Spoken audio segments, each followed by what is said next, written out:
কথা বলার সঙ্গে সঙ্গে স্ত্রীও কাঁদে, জাফর বিন আবু তালেবও কাঁদেন।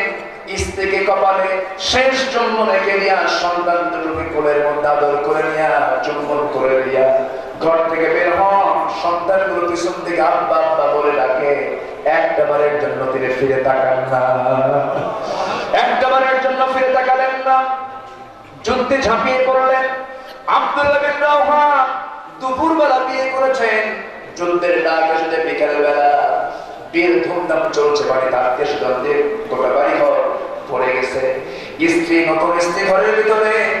হযরত আব্দুল্লাহ বিন রাওহা যখন যুদ্ধের ঘোষণা যখন শুনেছেন, বাড়ির মধ্যে গেলেন না, বাইরে থেকে স্ত্রীকে ডাক দিয়ে বলছেন, স্ত্রী আমার জন্য দোয়া করো, আমি মুতার যুদ্ধে চলে যাচ্ছি, আমি যেন শহীদ হয়ে যেন আল্লাহর জান্নাতে চলে যেতে পারি, এমনটা দোয়া আমার জন্য তুমি করবে। স্ত্রী বলছেন, আমার স্বামী গো, আমি আপনার জন্য কেন দোয়া করবো না, আপনি শহীদ হয়ে যান, কিন্তু আমার একটা আর্জি হলো, একটু দয়া করে একটা বারের জন্য ভিতরে চলে আসুন, একটা বার আপনাকে আমি ভালো করে দেখিনি, আপনাকে তো আমি দেখলামই না। এবার তিনি বলছেন, কেন তুমি আমাকে দেখতে চাও, কিয়ামতের দিন আপনি যে আমার স্বামী, আমি আপনাকে চিনবো কেমনে? স্ত্রীর জবাবে স্বামী আব্দুল্লাহ বিন রাওহা জবাব দিচ্ছেন, স্ত্রী গো, ভিতরে যদি চলে যায় অবশ্যই কিছু না কিছু দেরি হয়ে যাবে, প্রেম মোহাম্মত জেগে যাবে। তুমি যদি এমনটা নিয়ত করে থাকো, ধৈর্যের পরিচয় যদি দিয়ে থাকো, কিয়ামতের দিন তোমার মাঝে আমার মাঝে পরিচয় করে দেওয়ার দায়িত্ব আমার আল্লাহ নিজে নিয়ে নিবে। এই কথা বলে স্ত্রীর কাছ থেকে বিদায় নিলেন। দেখা সাক্ষাৎ পর্যন্ত করলেন না। জান্নাতের লোভে, কিসের লোভে বলেন? জান্নাতের লোভে। যুদ্ধের ময়দানে ঝাঁপিয়ে পড়লেন। যথারীতি যায়েদ বিন হারিস শহীদ হয়ে গেলেন, জাফর বিন আবু তালেব শহীদ হয়ে গেলেন, আব্দুল্লাহ বিন রাওহা শহীদ হয়ে গেলেন। আব্দুল্লাহ বিন রাওহা যখন কালেমার ঝান্ডা হাতে নিয়েছিলেন, তার বাম হাত কেটে দেওয়া হলো, ডান হাতে কালেমার ঝান্ডা নিলেন, ডান হাত কেটে দেওয়া হলো। দুই হাত যখন কেটে দেওয়া হলো, দুই পাশু দিয়া মুখের মধ্যে কালেমার ঝান্ডা মুখের মধ্যে তুলে নিলেন, কামড় মেরে তুললেন। কাফের মুশরিকরা তার ডান পা বাম পা কেটে ফেলে দিল, বস্ত্রটা বিচ্ছিন্ন করে রাখলো, কিন্তু ওই যে কালেমার ঝান্ডা মুখের মধ্যে কামড় মেরে ধরে আছে, কালেমার ঝান্ডা আকাশমুখী হয়েছিল। এরপরে সেনাপতির দায়িত্ব ভার গ্রহণ করলেন খালিদ বিন ওয়ালিদ। খালিদ সাইফুল্লাহ রাদিয়াল্লাহু তাআলা আনহু। খালিদ বিন ওয়ালিদ করলেন কি, কালেমার ঝান্ডা দেখতে পাচ্ছেন দূর থেকে কে যেন ধরে আছে, আসমানমুখী হয়ে আছে। কাছাকাছি গিয়ে দেখেন খালিদ বিন ওয়ালিদের বুকে কালেমার ঝান্ডা তিনি কামড় মেরে ধরে আছেন। তিনি কালেমার ঝান্ডাটা হাতে নেওয়ার জন্য চেষ্টা করছেন, কিন্তু এমন শক্ত কামড় মেরে ধরে আছেন, সেই ঝান্ডার সঙ্গে সঙ্গে মাথাটাও চলে আসে। গালের মধ্যে মুখ ঢুকে বলেন, ভাই রে, আমি হলাম মুতার যুদ্ধের পরবর্তী সেনাপতি। মুখটা হা হয়ে গেল, কালেমার ঝান্ডা হাতের মধ্যে নিয়ে নিলেন, যুদ্ধ শুরু করলেন। 3000 সৈন্য নিয়ে খালিদ বিন ওয়ালিদ রোমান সৈন্যদের বিরুদ্ধে 1 লক্ষ সৈন্যের বিরুদ্ধে মোকাবেলায় তিনি প্রস্তুতি নিয়ে নিলেন। 1 লক্ষ রোমান সৈন্যকে 3000 সৈন্য নিয়ে খালিদ বিন ওয়ালিদ একাই 8টা তরবারি ভেঙে চুরমার করে বাতিল শক্তিকে পরাজিত করে কালিমার পতাকা বিজয়ী বেশে মদিনার দিকে ফিরে নিয়ে গেলেন। সেই মুসলমান যদি এমনটা বিজয় আনতে পারে, সেই কোরআন আজও আছে না নাই? আসতে কেমন না আছে না নয়? এই কোরআন প্রতিষ্ঠার জন্য খালিদ বিন ওয়ালিদের মতো, জাফর বিন আবু তালেবের মতো, আব্দুল্লাহ বিন রাওহার মতো ইমানি জাজমানিয়া মাঠে ময়দানে সবাই কি কাজ করতে রাজি আছেন?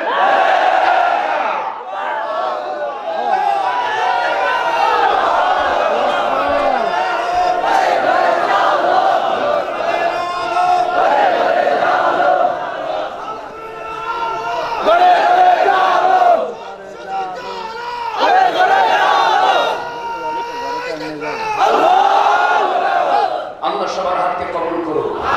জোরে বলি আমিন। আরো জোরে আমিন। সম্মানিত ভাইরা, সম্মানিত বন্ধুগণ, বিশ্বনবীকে সম্মান কে দিয়েছেন? আসতে বলে সম্মান কে দিয়েছেন? আল্লাহ পাকে বলে বলেন, হে রাসূল, আমি আপনাকে বিশাল পুরস্কার দিয়েছি। আর আপনি বলেন, ওয়া ইন্নাকা লাআলা খুলুকিন আযীম, আপনি হলেন সুমহান চরিত্রের অধিকারী। আল্লাহু আকবার। আমার চরিত্র হবে, আমার চরিত্র আধার হবেন তিনি হচ্ছেন মুহাম্মদ সাল্লাল্লাহু আলাইহি ওয়াসাল্লাম। সিরাতুন নবী এই সিরাতুন নবীর এই মাসে, রাসূল জন্মের এই মাসে, রাসূল মৃত্যুর এই মাসে আমরা এমন সিদ্ধান্ত নেব, আমার প্রত্যেকটা কদম যখন ফেলতে যাব মনে করতে হবে রাসূল কেমন করে কদম ফেলেছেন, রাসূল কেমন করে চলেছেন। এই চেতনা আমরা লালন করবো, জোরে বলি ইনশাআল্লাহ। সম্মানিত ভাইরা, সবকিছুর একটা সুসময় থাকে। আমি জোর করে আর সময় বাড়াতে চাচ্ছি না। অনেক দূর দূরান্ত থেকে, অনেকে ট্যাক্সি করে, অনেকে সিএনজি করে 15, 20, 25, 30 কিলো থেকে অনেক দূর থেকে এসেছেন। আমি সময় ক্ষেপণ করবো না। আমি যতটুকু বলেছি আল্লাহ পাক আমি সহ সবাইকে আমল করার তৌফিক দান করুন। কেউ বলবেন না দোয়া করার দরকার আছে না? নাই? ইন্নাকা আনতাস সামিউল আলিম ওয়া তুব আলাইনা ইন্নাকা আনতাত তাওয়াবুর রহিম। আল্লাহ তাআলা এই নামের প্রতি তোমার খাস রহমত নাযিল করো। এই নামের প্রত্যেকটা ঘরকে ইসলামের দুর্গ বানায় দাও, যুবকদেরকে খালিদ বিন ওয়ালিদ বানায় দাও। আল্লাহ তাআলা এই মাদ্রাসাকে কবুল করে নাও, মাদ্রাসার কমিটিকে তুমি আল্লাহ কবুল আর মঞ্জুর করে নাও। আল্লাহ তাআলা সমস্ত ফিতনা থেকে এই গ্রামকে তুমি আল্লাহ বাঁচায় দাও। এই আল্লাহ তাআলা আমার সঙ্গে যারা আমিন আমিন করছেন, যার যার চাওয়া তুমি আল্লাহ মেহেরবানি করে পাওয়া করে দিও। সুবহান রাব্বিকা রাব্বিল ইজ্জাতি আম্মা ইয়াসিফুন ওয়া সালামুন আলাল মুরসালিন walhamdulillahi rabbil alamin waj'al akhir kalimatina 'inda al-maut la ilaha illa Allah Muhammadur Rasulullah. Assalamu alaikum wa rahmatullahi wa barakatuh. Assalamu alaikum wa rahmatullahi wa barakatuh.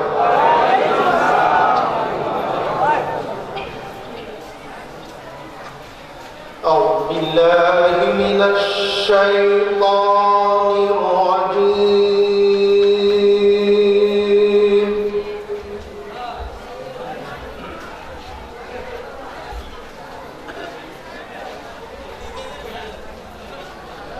بسم الله الرحمن الرحيم.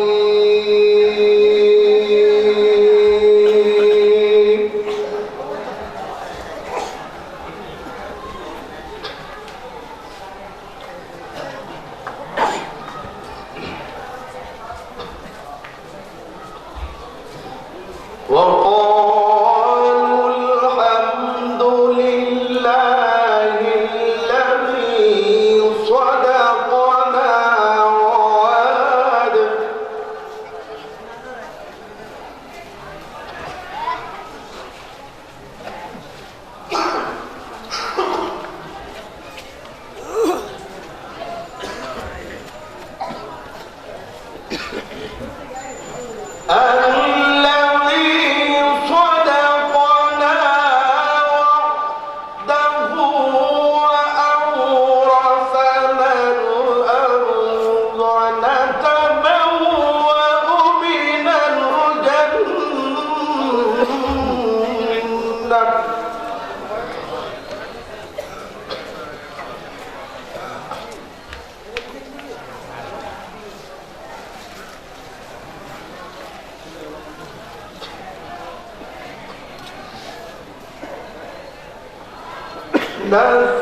نتبوأ من الجنة حيث نشاء فنعم أجر العاملين.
يسبحون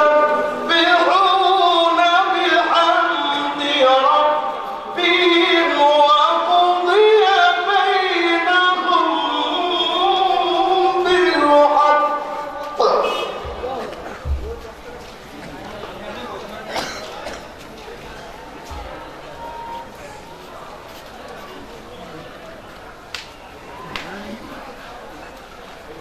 وقضي بينهم بالحق وقيل الحمد لله رب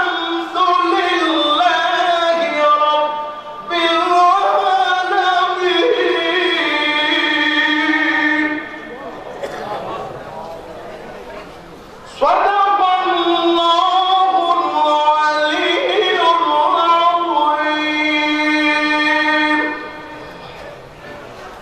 الحمد لله قولي الحمد لله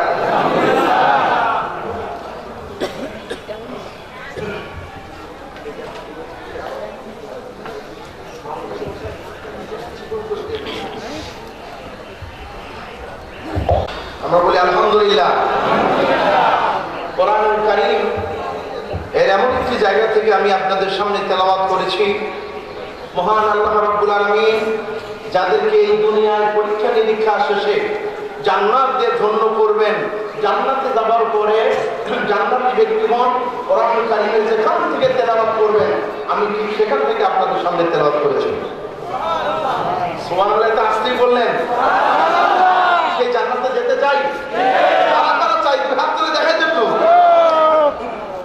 আলহামদুলিল্লাহ আল্লাহ তাআলা আমাদের সকলকে কবুল করুন আমরা বলি আমিন আল্লাহুম্মা আমিন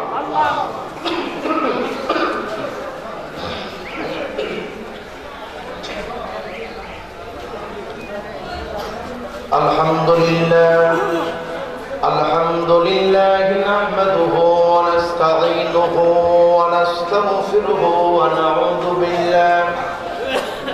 ونعوذ بالله من شرور أنفسنا ومن سيئات أعمالنا من يهد الله فلا مضل له ومن يضلل فلا هادي له ونشهد أن لا إله إلا الله وحده لا شريك له ونشهد أن سيدنا وحبيبنا ومولانا محمدا عبده ورسوله الذي أرسله بالحق بشيرا ونذيرا وداعيا إلى الله بإذنه وسراجا منيرا فقد قال الله تعالى في كلامه المجيد وفرقانه الحميد أعوذ بالله من الشيطان الرجيم بسم الله الرحمن الرحيم إن الله وملائكته يصلون على النبي يا أيها الذين آمنوا صلوا عليه وسلموا تسليما اللهم صل على سيدنا مولانا محمد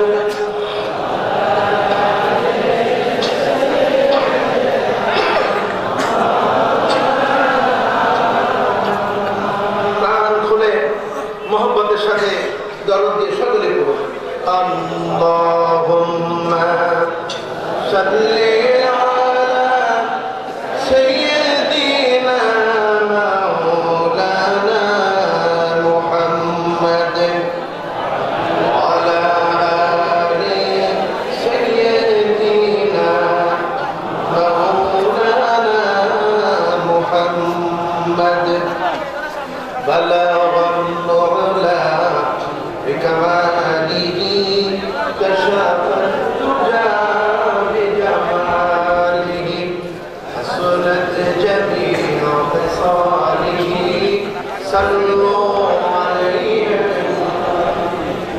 درفشانی نے طریقت روح کو دریا کر دیا درفشانی نے طریقت روح کو دریا کر دیا دل کو روشن کر دیا آنکھوں کو بینا کر دیا بلغ العلا بکماله کشف الدجى بجماله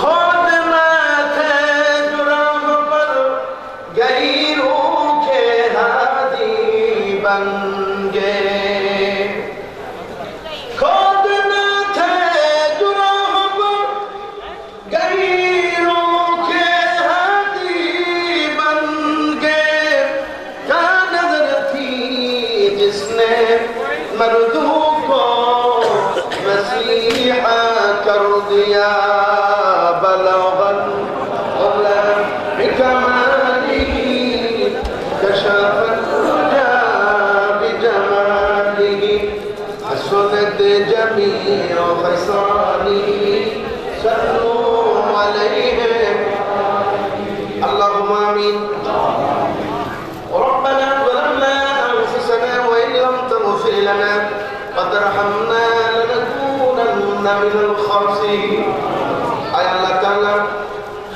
পালিশারা রহিমানুর নুরানিয়া ও হাফিজিয়া ক্যাডেট মাদ্রাসা ময়দানে ঐতিহাসিক কোরআনুল কারীমের মাহফিলে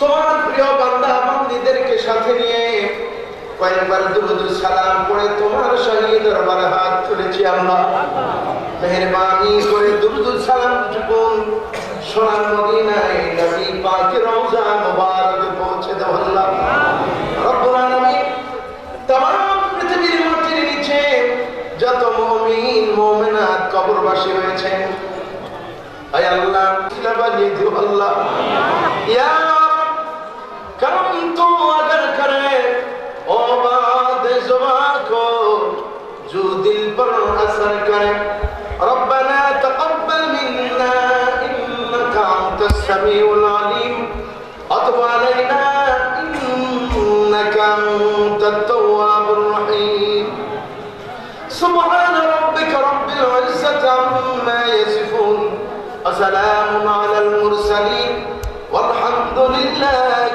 رب العالمين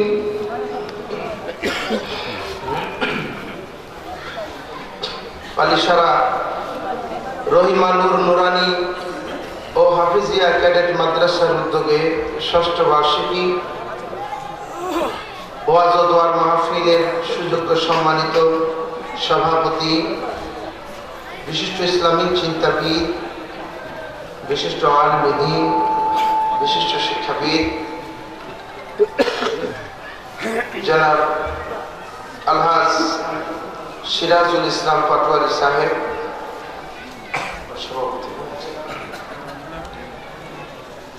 মাহফিল পরিচালনা করছেন বিশিষ্ট ইসলামিক চিন্তাবিদ আলেম দ্বীন লেখক সাহিত্য ও আবৃত্তি পরিচালক কলরব ঢাকা জনাব হযরত মাওলানা ইলিয়াস হাসান সাহেব বাদাহাজুল আলী আজকের এই মাহফিলে আমন্ত্রিত প্রখ্যাত বক্তা বিশিষ্ট ইসলামিক চিন্তাবিদ মুফাসসির কোরআন বিশিষ্ট মিডিয়া ব্যক্তিত্ব হযরতুল আল্লাম আলহাজ হযরত মাওলানা আব্দুল্লাহ আল আমিন ঢাকা আমন্ত্রিত ওলামায়ে কেরামের মধ্যে অনেকে আছেন উপস্থিত আছেন আলহাজ হাফিজ মাওলানা রফিকুল ইসলাম আর উপস্থিত আছেন হযরত মাওলানা জামিল আহমদ বিশেষ অতিথিবৃন্দ জনাব মোহাম্মদ গিয়াসউদ্দিন বাচ্চু, মোহাম্মদ রফিকুল ইসলাম, আর উপস্থিত আছেন হযরত মাওলানা আলহাজ মুফতি রিজওয়ান রফিকি সাহেব ঢাকা, আর উপস্থিত আছেন হযরত মাওলানা ইখলাস উদ্দিন সাহেব, আর উপস্থিত আছেন হযরত মাওলানা হাফেজ মোহাম্মদ আব্দুল মান্নান সাহেব, বিভিন্ন দূরান্ত থেকে আগত, বিশেষ করে মঞ্চ প্রতিষ্ঠ জাতির শ্রেষ্ঠ সন্তান, জাতির বিবেক হযরত ওলামায়ে কেরাম, উপস্থিত ইসলাম প্রিয় তৌহিদি জনতা, পর্দার অন্তরালে উপস্থিত আমার সম্মানিত মা এবং বোনেরা, সকলকে আমি আবারও আমার অন্তরস্থল থেকে জানাই শ্রদ্ধাপূর্ণ সালাম। আসসালামু আলাইকুম ওয়া রাহমাতুল্লাহি ওয়া বারাকাতুহু।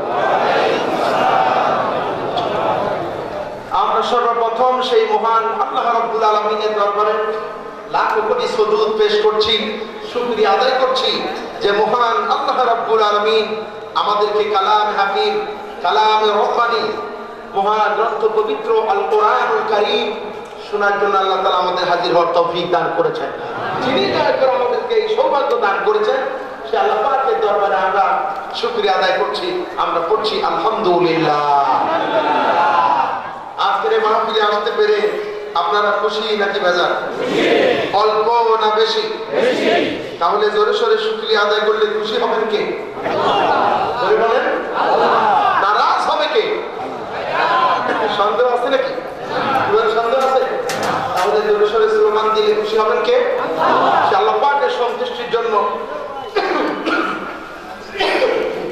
প্রাণ উজাড় করে আমরা সকলে আবারও পড়ছি আলহামদুলিল্লাহ। রব্বানা লাকাল হামদ হামদান কাসীরান তাইয়িবান মুবারাকান ফীহি ইয়া রাব্বি কামা ইয়ানবাগি লিজালালি ওয়াজহিকা ওয়া আযীমি সুলতানিক।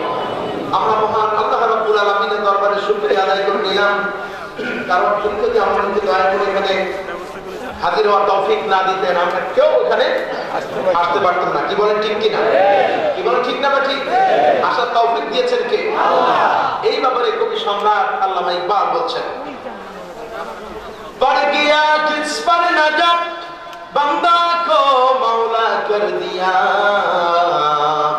পড় গিয়া কিস পর নজর बंदा को मौला कर दिया, आ गया जिस दम में जो कतरा को दरिया कर दिया।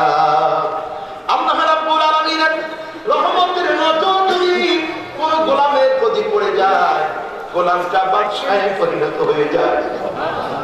আল্লাহ রাব্বুল আলামিনের রহমতের নজর যদি এক ফোঁটা পানির উপরে পড়ে যায়, পানির ফোঁটা আটলান্টিকে মহাসাগরে পরিণত হয়ে যায়। আল্লাহু আকবার।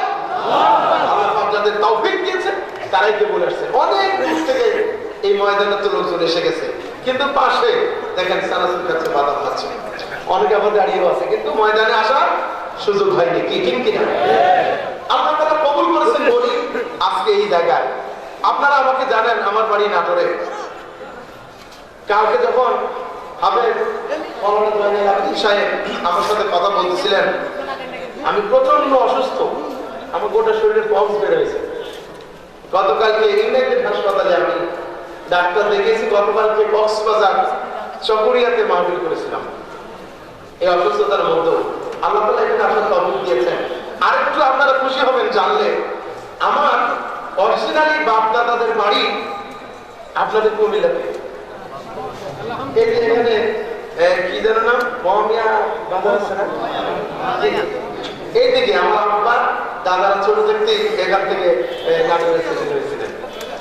আমি একবার আসছিলাম মোটামুটি মনে 2008-9 সালে একবার এসেছিলাম দেশে।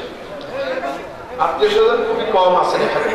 যাই হোক, আমি মনে করছি যে আমার চাচা, আমার ভাতিজা, আমার ভাই, আমার আত্মীয় স্বজনের সামনে আজকে আমি কথা বলতেছি। কি ঠিক কিনা? আপনার খুশি হননি? আলহামদুলিল্লাহ।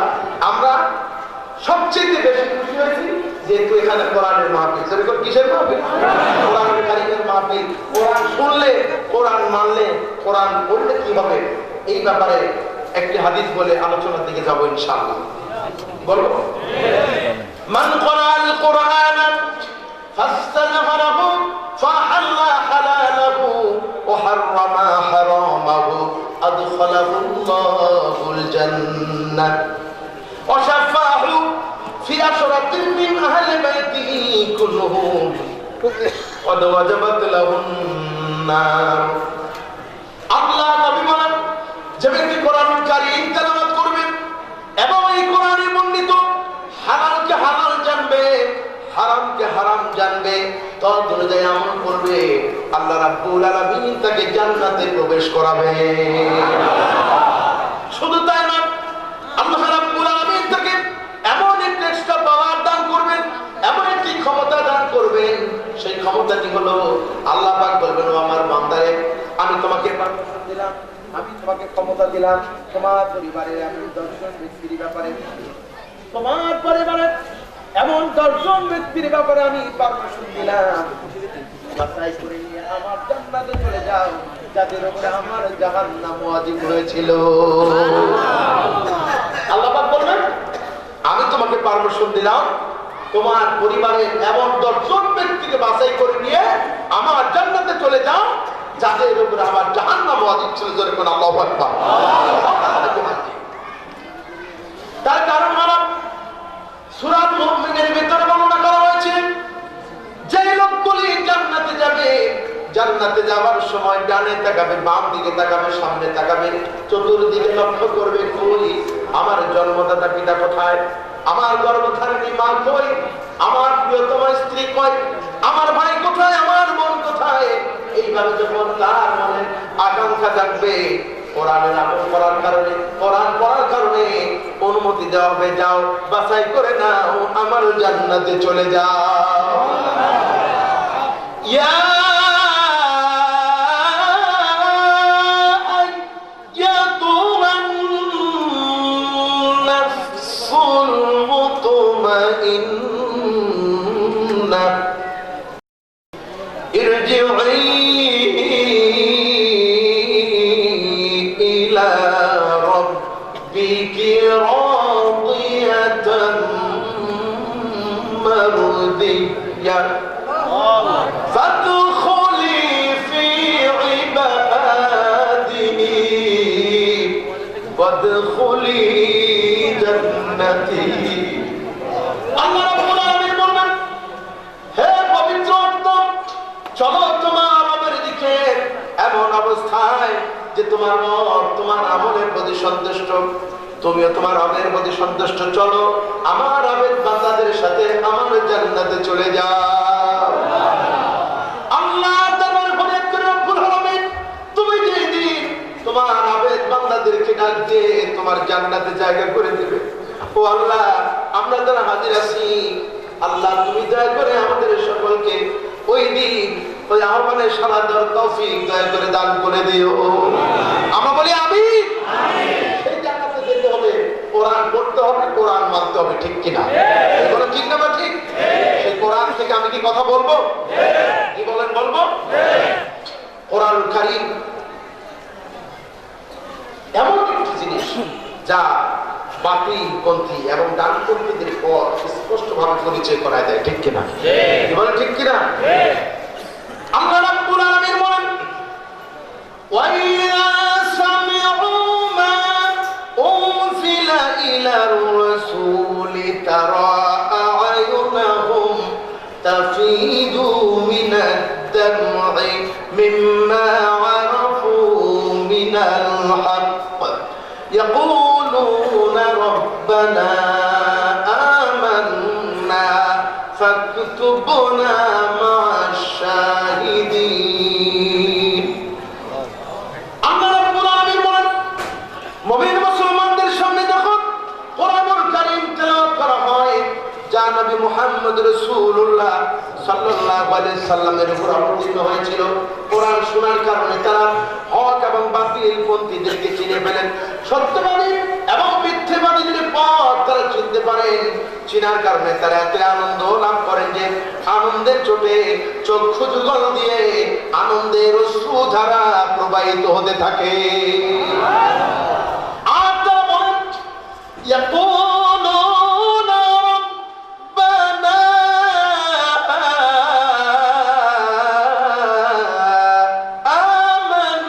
আমান্না ফাকতুবনা মা'আশ শাহিদিন।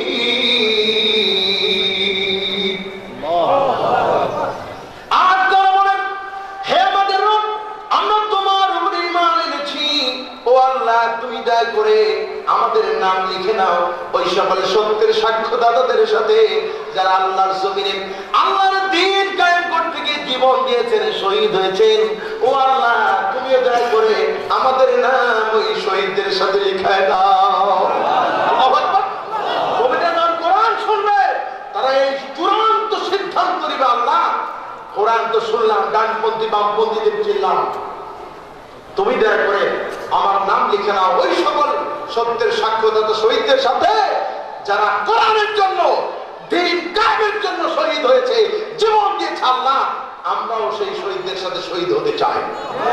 প্রিয় ভাই সব, কোরআনের জন্য, ইসলামের জন্য, সুন্নতে নববীকে টিকিয়ে রাখার জন্য, বাংলার জমিনে কোরআনের রাজ কায়েমের জন্য আপনাদেরকে যদি আহ্বান করা হয়, আর সেই আহ্বান সারা দিতে গিয়ে প্রত্যেকের কোরআন যদি ফাঁসিরতি করে, সেই আন্দোলনে, সেই সংগ্রামে উপস্থিত থাকতে রাজি থেকে তাওহীদ জনতা দুই হাত তুলে আল্লাহকে দেখা দেন।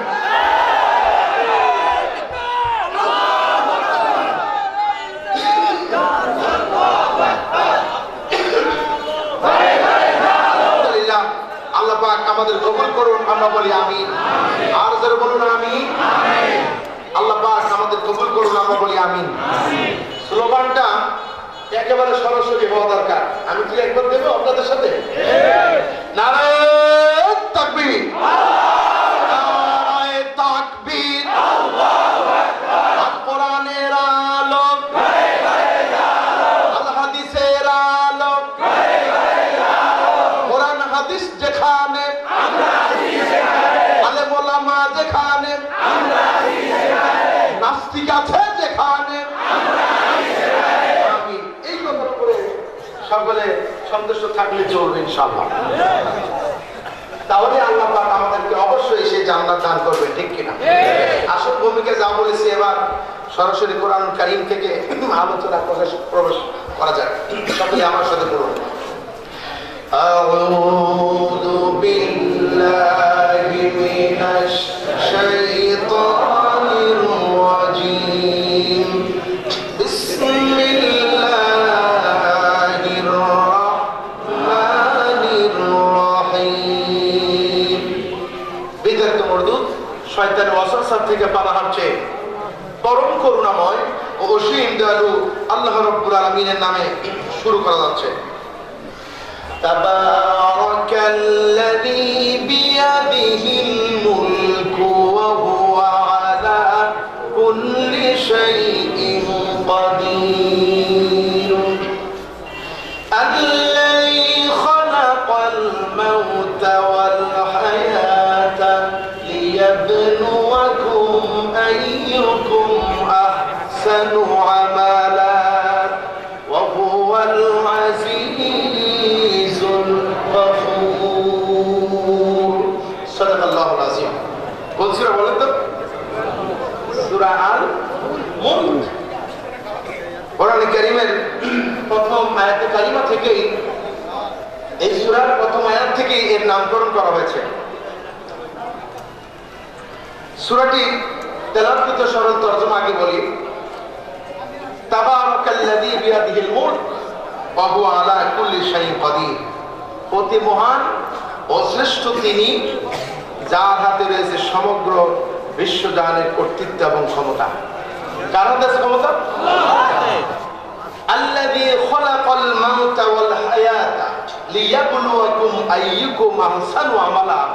তোমাদের মধ্যে আমলের দিক দিয়ে কে বেশি উত্তম, আমলের দিক দিয়ে কে বেশি ভালো, এটাকে পরীক্ষা করার জন্য আমি মৃত্যু এবং জীবন সৃষ্টি করেছি। ওয়া হুয়াল আজিজুল গফুর। আর তিনি হচ্ছেন মহা পরাক্রমশীল ও ক্ষমাশীল। এই হলো আমার তেলাওয়াতকৃত আয়াতের সরল তরজমা।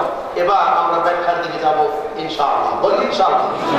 তাহলে আমি আমার আল্লাহ রাব্বুল আলামিনের দরবারে ভিক্ষার দোকানে হাত উজাড় করে বলতে চাই, আল্লাহ, আমার এই অযোগ্যতা, আমার অসুস্থতার কারণে আল্লাহ পাকের এই হাজার হাজার বান্দা বান্দীদের এই মূল্যবান সময়টুকু যেন নষ্ট হয়ে না যায়, আল্লাহর কাছে সেই তৌফিক কামনা করছি। আজকের প্রয়োজনীয় কথা যেন আমি বলতে পারি, যে কথাগুলি বললে, আমল করলে এই দুনিয়ার শান্তি পাওয়া, পরকালেও মুক্তি লাভ হবে। আল্লাহ তাআলা যেন এমন কথা বলার তৌফিক দান করেন। আমরা বলি আল্লাহুম্মা আমিন। কোরআনে কারীমের সূরা আল মুলক, এই সূরাটি নির্ভরযোগ্য কোন সূত্রে জানা যায়নি যে এটা মক্কা অবতীর্ণ হয়েছে নাকি মদিনায়। তবে মুফাসসিরিন কেরাম একমত, এই সূরার আলোচ্য বিষয়গুলি দিকে লক্ষ্য করলে তারা বর্ণনা করেছেন যে এই সূরাটি রাসূল কারীম সাল্লাল্লাহু আলাইহি ওয়াসাল্লামের মক্কি জিন্দেগীর একেবারে প্রথম দিকে অবতীর্ণ হওয়া সূরার অন্যতম। রাসূল সাল্লাল্লাহু আলাইহি ওয়াসাল্লামের মক্কি জিন্দেগীর প্রথম দিকে অবতীর্ণ হয় সূরা।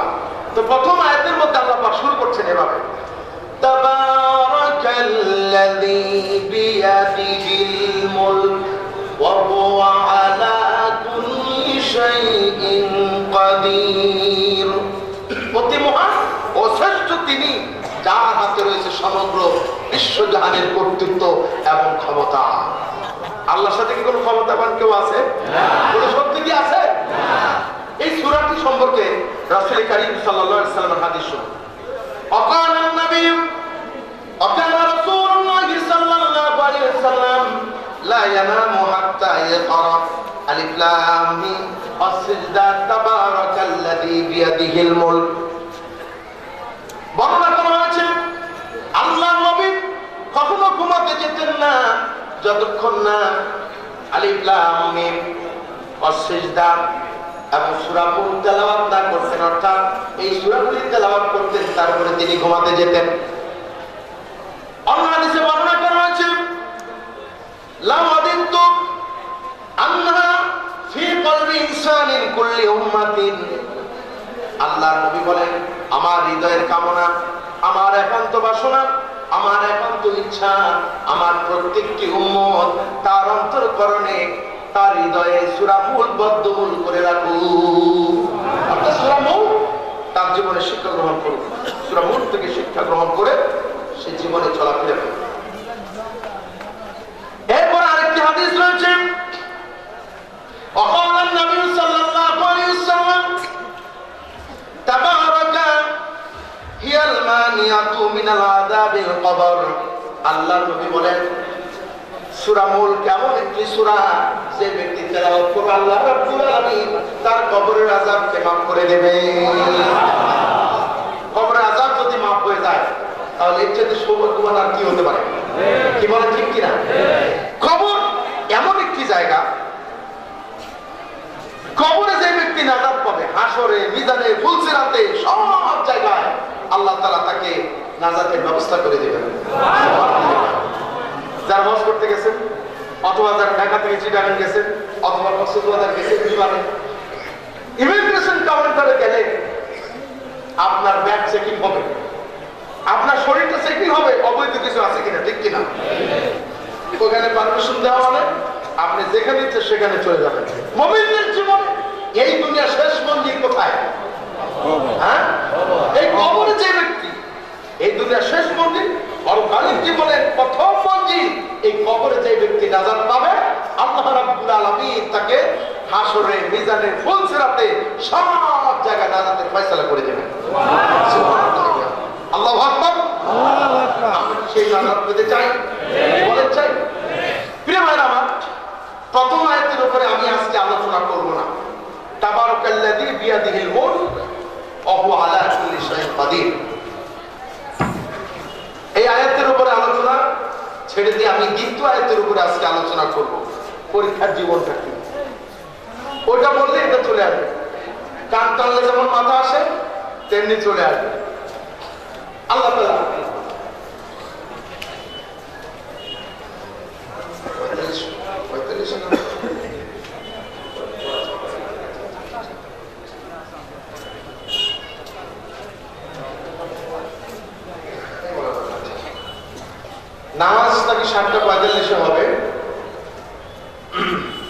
আপনারা এদিক সেদিক বিচলিত হবেন না যে নামাজ পড়ার জন্য সময় আছে কি নাই। 7:45 পর্যন্ত সময়, এরপরে নামাজ হবে ইনশাআল্লাহ। প্রিয় ভাই সব, সূরা মুলক থেকে আমি আপনাদের সামনে আলোচনা করতেছিলাম। দ্বিতীয় আয়াত আল্লাহ তাআলা শুরু করছেন এভাবে, আল্লাযী খালাকাল মাউতা ওয়াল হায়াতা লিয়াবলুয়াকুম আইয়ুকুম আহসানু আমালা।